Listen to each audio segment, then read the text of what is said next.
Welcome to Life and Faith. I'm Justine Toe. Now, recently on ABC's Q&A program, I'm not sure if you saw it, but they did an audience survey on what people thought of religion. And something like 20,000 people who responded, that's quite a large number, they said, around 70% of them said that they believe religion is a negative force in the world. And of course, this follows the success of books by the new atheists like Sam Harris and Richard Dawkins, and of course, Christopher Hitchens' God is Not Great, How Religion Poisons Everything. And this book in particular really, took the stick to religion as being something that we would be better off without. But I wonder if we only focus on the negatives and remain ignorant to some extent about the positive shaping force of Christianity, particularly for the West. So I'm with Simon Smart, and we thought it would be worth discussing this question over the next couple of weeks. So the question we'll be looking at is, what's been the legacy of the Jesus story in our history? What sort of impact has Christianity had on the West? Has it been positive as well as negative? And, if people like Sam Harris got his way and our society rid itself of Christianity, would we lose something in the process? Now, Simon, as a Christian, how do you respond to critics who say that we would be better off without Christianity? Hi, Justine. It reminds me a bit of that famous scene in Monty Python's Life of Brian. Don't know if you've seen that, but where the Judean, I think it's the Judean People's Front, are sort of gathering around in someone's house to plan an uprising. I think the plan is to kidnap Pilate's wife. So they're wanting to revolt against Rome. And they've crowded into the house and they're sort of looking all conspiratorial. And the leader says, what have the Romans ever done for us? And he's waiting for the response, and you hear someone say, the aqueduct. And, the response, okay, but apart from that, what have the Romans ever given us? And then it goes on, sanitation, roads, medicine, education, peace, that sort of stuff. So I occasionally get the same sort of feeling when the most vocal critics of Christianity want to take the religion poisons everything line and not allow for even the slightest acknowledgement of the contribution of Christianity to Western culture. That seems particularly churlish to me. Actually, wouldn't they say, though, that all the kind of good stuff sort of is outweighed by the bad stuff? They would say that, and I want to take issue with it. There are plenty of things in Christian history that are regrettable, deeply regrettable, that we'd rather were not there. But I want to argue that in the West we enjoy and are beneficiaries of a vision of understanding the world, ourselves and other people that emerges from the Christian story. So that even if we've forgotten the story itself, this worldview comes from somewhere and we enjoy its legacy. So I think it's a good time to reflect on where we might be heading if we do in fact throw off belief entirely. Yeah, a lot of people seem to have that desire to throw off that belief. There's more and more pressure to think of Christianity as something that is in your private life and that doesn't enter into the public square at all. So we need to keep it out of, our schools, politics, hospitals and so on. And there's also this growing sense of, if you must believe in it, that's loaded, then keep it to yourself, whatever happens. Yes, that's right. There is an important distinction between separation and church and state, and we'd want to maintain that, of course, but religious belief can't ever be private in the sense that it's not impacting your views on a whole lot of issues that are relevant to public life. I can't help thinking of Jürgen Habermas, the European intellectual, who himself is not a believer. But he says that the Judeo-Christian tradition and nothing else is the ultimate foundation of liberty, conscience, human rights, and democracy. These are the benchmarks of Western civilization, he says, and to this day we don't have any other options. So if that's true, it seems important to me that we understand our history, we understand the history of the West. It does have links to the Greeks and the Romans, of course, but the principal source of that history is the Jewish and Christian faiths. So we did some vox pops asking people in downtown Sydney what's been Christianity's legacy for the world. Let's have a listen to what they said. But I definitely think it gives a lot of people comfort, a moral compass that they might not have normally had. It's certainly not a bad thing. It's like God's something I don't believe in, but it's definitely brought guidance for a lot, helps people cope. Really nice buildings. I don't know, I think it's a good thing. People, I think, need to believe in stuff. I not necessarily believe in God, but then again, I don't not believe in God, so I'm kind of in the middle. Faith and hope is a really important thing. Honestly, that I wouldn't be able to answer. I don't know. I don't know. I don't follow religions that much, so I wouldn't be able to say it's been positive or negative. It's brought restrictions, it's brought freedom, it's brought a whole bunch of stuff. You know, some people were more measured in some ways, saying that Christianity has brought both good and bad things into the world, but people are really light on detail. And this could be because we stopped them on a cold day and they were anxious to be away, but maybe it's also because they just don't know. So I think we should be really hands-on in our approach, you know, really practical. We'll be exploring this in future podcasts as well, but how about we start with aspects of culture? So Simon, what has Christianity ever done for us in this area? Okay, taking up from Life of Brian. Well, let's take art, for instance. That could be a starting point. There's no doubt that without the biblical story, our art galleries would be largely bare, or at least they'd be without many of our classics, our masterpieces. In his book, Religion for Atheists, Alain de Botton, who we've talked about before on this program, makes a case for the wonder and the beauty of Christian art. He says there's precious little in modern art that would tell us anything about what matters in life, what is to be feared, admired, pursued, rejected, and so on. Whereas he says Christianity had no doubt that art could be a sensuous presentation of ideas that matter most to the proper functioning of our souls. He says some of the great art of history has been religious in nature and has had this sort of educative, therapeutic mission, enhancing our receptiveness to modesty and friendship, courage, self-sacrifice, and even empathy. So he's a big fan of religious art. He thinks it's had a very significant role in people's lives. Okay, so Alain de Botton, who is not a Christian, sees that Christianity has influenced art by, you know, helping us explore these big themes of life. Does the same go for literature? I mean, because some scholars will talk about the way that the Bible has heavily influenced the English language, and some say, you know, more than Shakespeare has actually influenced the English language.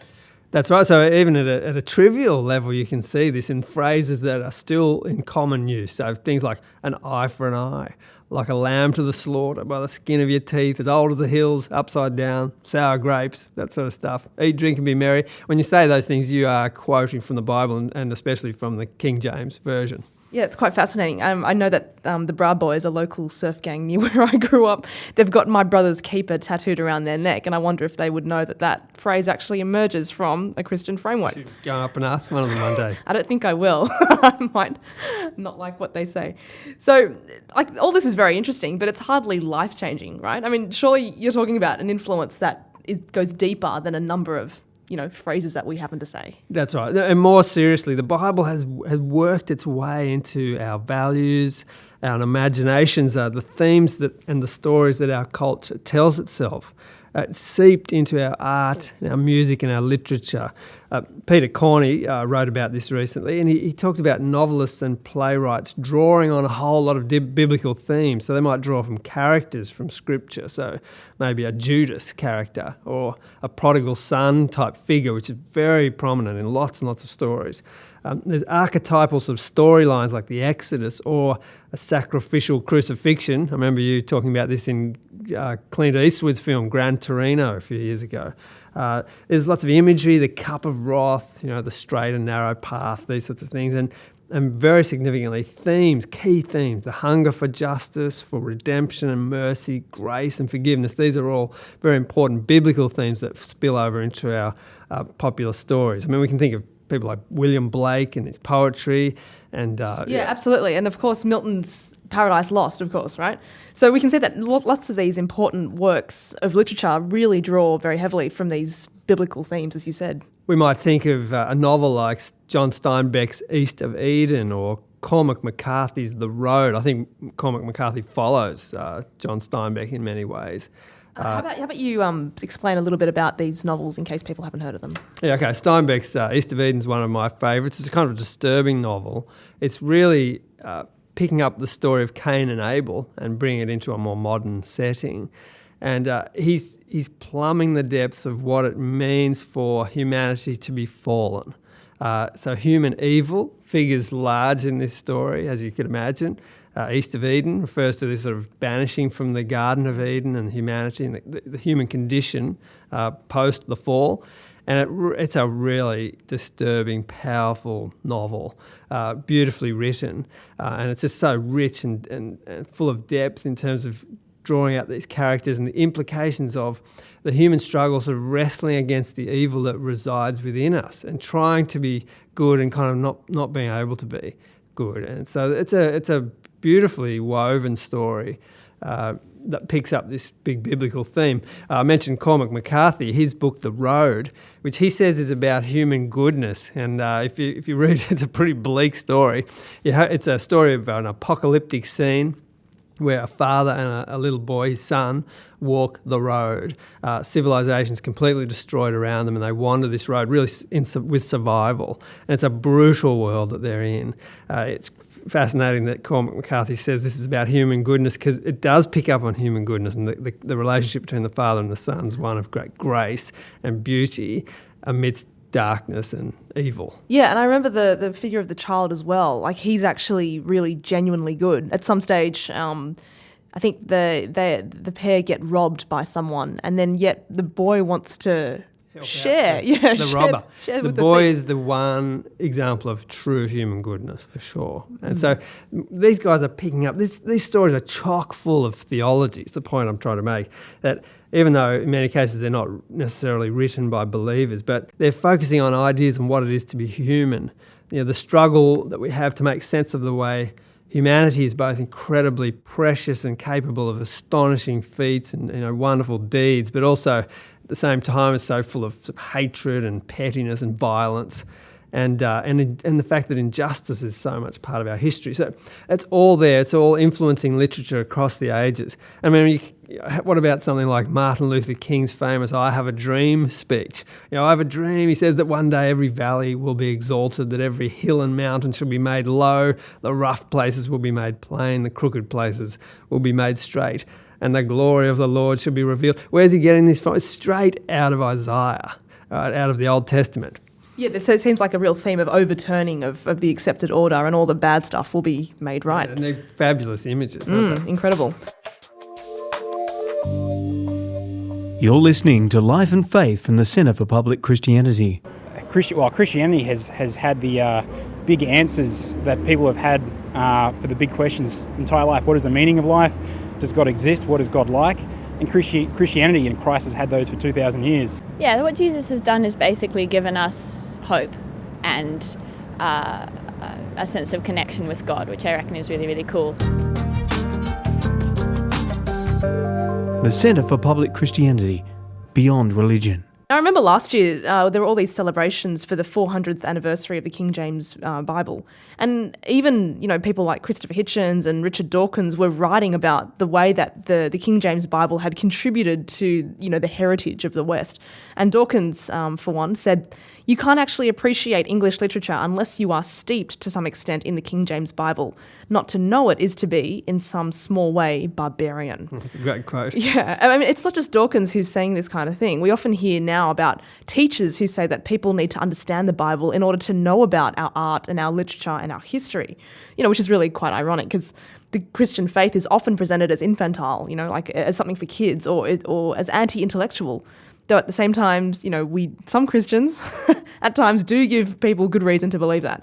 And there is no doubt, obviously, as well, that Christianity played a really significant part in the development of literacy and education. Absolutely. Yeah, Justine, there's heaps more we could talk about. Christianity's influence on education, literacy, the growth of early universities, all these things are well attested.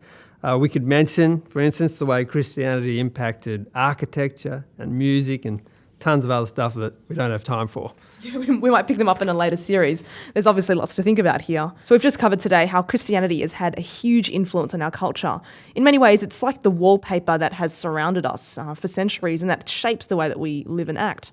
And it seems that at the very least, it would be good for people to appreciate that influence, or at least have a sense of that. And of course, there's also those of us who happen to believe that the Christian story is true. So in that case, there are a lot more profound things to consider when we reflect on how Christianity has shaped the world. We can say that it's been a force for good, and far more a force for good than it has been a force for evil. So we'll keep reflecting on this question the next time we meet. What legacy has Christianity left for the world? So join us next time on Life and Faith.